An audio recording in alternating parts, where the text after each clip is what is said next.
Patrice, à Mirepoix, on connaît les feuillites.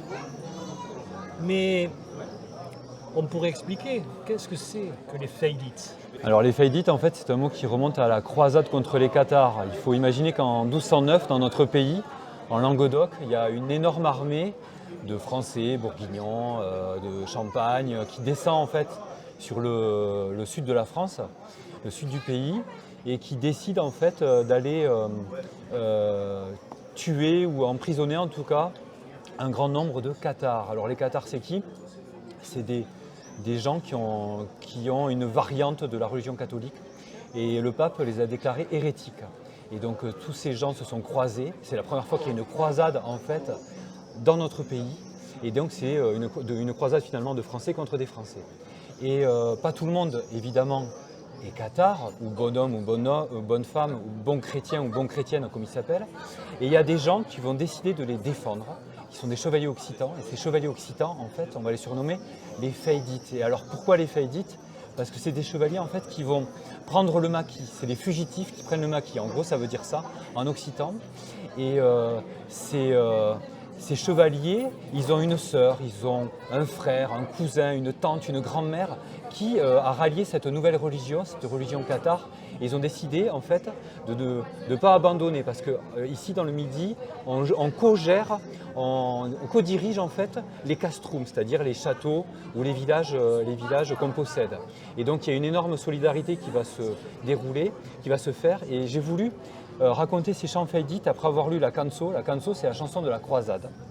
Et je me suis dit, voilà, cette canso, elle a été écrite, on va dire, entre 1213 et 1219. Et elle raconte en fait ce qui va se dérouler dans nos terres. Elle a été écrite par deux personnages.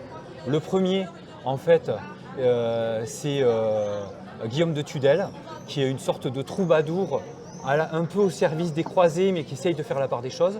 Et le deuxième, donc il va écrire un tiers de la canso.